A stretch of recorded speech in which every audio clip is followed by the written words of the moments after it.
This book really is a book talking about how you infuse African-centered principles into the curricula. But in the back of the book, Dr. Clark and Dr. Ben have outlined 4 separate courses, which I'm going to teach, beginning with this one, Africa's Place in the World History from the Origin of Man to the year 1600 AD. That's what we're starting today. And they have certain questions they ask at the beginning of each of the various sessions. Our 3 questions for today are: why African history? Why the conflict over African history? And what is the relationship of African history to world history? Now, the first question, why African history, seems like an interesting question to ask. Why would you even have African history in the first place? Well, from a logical standpoint,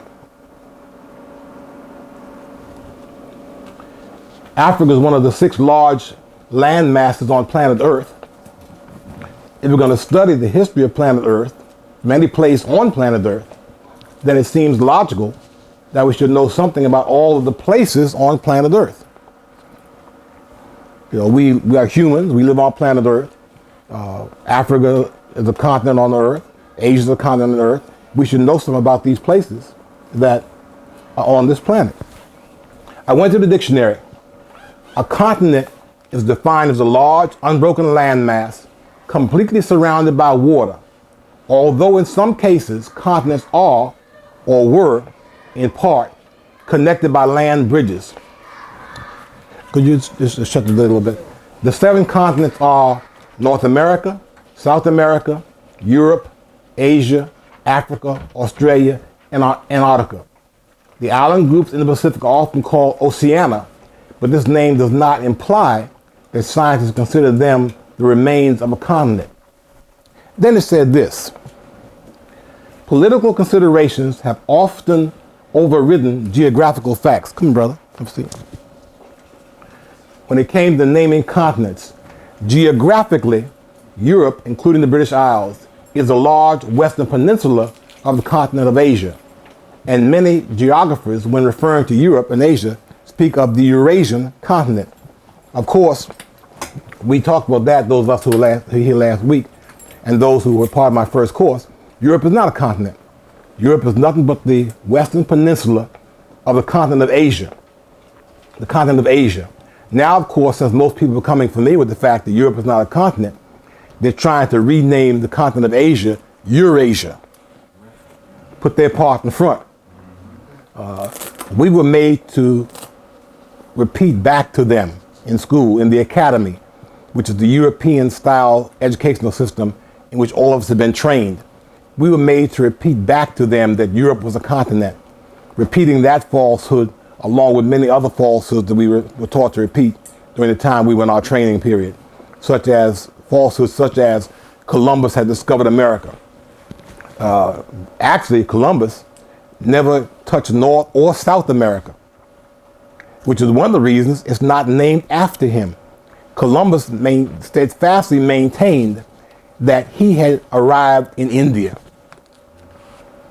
He was never aware of the fact he had come to a new area. He was trying to find India. He maintained he had found India. That's why he called the people he found here Indians. Another falsehood which is stuck with them through history. We've been taught a whole lot of things that didn't make any sense. One of the things I'm going to try to do in this series of classes is to go back to the beginning, come forward step by step, so we can begin to get an understanding of things the way they should be, and a full span of history and a full span of everything that goes on planet Earth. So there are 6 continents, not 7. And if we're going to study about the world, the planet on which we live, then we should logically want to study all of the areas on the planet. Can you see it from here? You better over there? I'm probably better over there. Brother Bennett, shift your coat over so that he can sit right there. Move anything inside in your way. So the 6 continents are Africa, Antarctica, Asia, Australia, North America, and South America. I put Africa first because AF comes before AN. I should have put, in fact, I went back and put them in order. I had them out of order first last night, but I think they're alphabetical now. AF, AN, AS, AU. Okay. Africa, Antarctica, Asia, Australia, North America, and South America. We should know something, if we're educated people, about all of those major land masses on the earth. Most of us have never been taught anything about Antarctica or Australia. We've learned a little about Africa, Asia, or South America. We've been taught only about North America and Europe. And I repeat, and Europe is not a continent.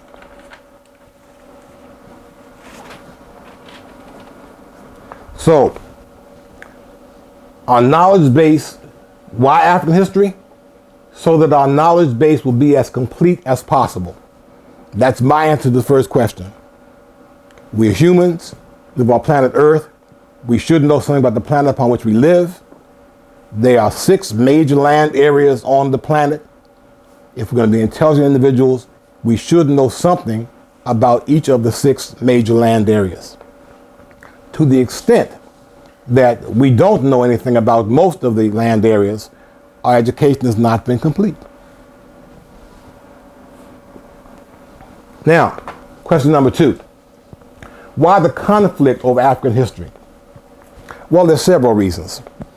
One reason is ethnocentrism. What is ethnocentrism? Anybody know?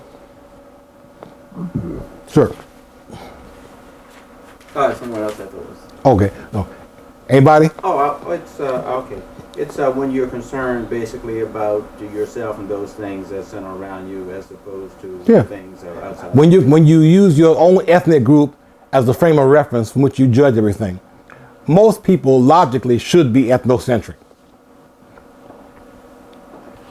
You grow up in a culture, you're immersed in that culture, you should know about that culture, you should have a pride in yourself and have an understanding of your people, where you come from. So most people have a normal pride in their own people. If by chance you grow up and you have more knowledge of other people and more pride in other people, and you use other people as the model from which you judge things in society, there's probably something slightly wrong with you. Because logically, most people should know about themselves. Most people start with themselves. In Kemet, over the temple, they'd say, man, know thyself. You know, you are a microcosm of the macrocosm. So if you start by understanding yourself, and of course, this presupposes the African philosophy that everything is connected. If you start by understanding yourself and everything is connected, then you will logically move out from understanding yourself to understanding everything around you. So ethnocentrism, there's nothing really wrong with that. We've had in this world, though, extreme ethnocentrism, where some people felt that they were the only ones on the planet important. They become the standard. If you go back, for instance, and you look at most of the European institutions that started around the time of slavery, the fields of sociology, psychology, law, all the various fields, Europeans consistently said that they were the standard. You see people being described as having an unusually long head. Compared to what? Compared to the one who's measuring. Compared to Europeans. Or you're extremely dark. Compared to what? Compared to the one who's measuring. The person who's light. So often these things are so subtle that we don't even stop to think about how strong ethnocentrism can be. Years ago, there was a program on called Me and the Boys. I think it was Steve Harvey's first TV series. Mad Sinclair was on the show. He played a widowed father, 2 sons living with his widow's mother. And in one of the segments, they were watching television, and the boys questioned something on TV, and Steve Harvey was explaining to them, well, back when we lived in the caves, and I'm screaming at my television and said, man, you didn't come out of no cave. That's somebody else's experience. which you've inculcated as your own. And we do that almost automatically in this culture because we're told that Europeans are the standard. I'm wearing this shirt and tie today because brother's photographing me. And when we put this on my website, if we're successful in doing that, I don't want somebody to turn it off the first chance they get to see me because they think I look tacky. Because I look unprofessional. He couldn't know nothing. He wearing a dashiki. If I can get him hooked in first, then I know a little something. Then I can wear him a dashiki and it won't detract from it. But starting out, I've got to understand where they're coming from, where they're starting from. Okay? Ethnocentrism is one of the things that's caused a conflict of African history. Ignorance has caused problems in terms of African history. Some folks just didn't know nothing about Africa. They talked about it. They repeated what they had heard somebody else say. Somebody else who didn't know anything. But they were ignorant of it. You know, I'll show you a quote later on from Will Smith, where he talks about what he learned first time he went to Africa. He was ignorant. Then, of course, the institution of slavery played a large part in why we have a conflict over Africa, because with slavery, it became necessary to justify the things that they were doing. And all kinds of reasons had to be manufactured why slavery was all right. Well, those folks over there, they're ignorant. They're savages. Anything we bring them to out of that savagery is going to be better than what they had. They're heathens. They don't believe in God. So if we save them and teach about God, that's makes it worthwhile for them coming over here, even though we got to put them in slavery. So a lot of justifications were caused by slavery. And of course, in talking about the people they brought here, they naturally had to talk about the place they came from. Dick Gregory had a joke a number of years ago I thought was kind of funny. He said a buddy of his said, Dick, I'm going to Africa. Why don't you come in and go with me? Dick Gregory said, no, man, I ain't going to Africa. He said, eat people in Africa. I'm going to Minneapolis. For those of you who don't know, Minneapolis was the home of Jeffrey Dahmer. And Jeffrey Dahmer was steady eating people. That's Milwaukee. No, sorry, Milwaukee, sorry. Milwaukee. He was steady eating people. But many people today have no concept of what Africa looks like. You know, they don't know that Africa has tall buildings. Africa has cities. They think that people live in the jungle in Africa. That was an image created during the institution of slavery. And then finally, out and out racism has caused there to be a conflict over African history. Now, what I want to do now is show you some of the things that have contributed to that conflict. Back in the 2nd to the 6th century, in the Babylonian Talmud, which is the Hebrew commentaries on the Bible, the Old Testament, there's what's called the curse of Ham. And the commentary said, it must be Canaan, your firstborn, whom they enslaved. Canaan's children shall be born ugly and black. Your grandchildren's hair shall be twisted into kinks. Their lips shall swell. Men of this race are called Negroes. Their forefather Canaan commanded them to love theft and fornication, to be banded together in hatred of their masters, and to never tell the truth. That comes from the Babylonian Talmud. And of course, that seeped into European religion and became a basis then for saying that these folks are ugly and black. Black is ugly. White is pure. White is good. Black is ugly. Black is bad. And these people are fornicators and liars.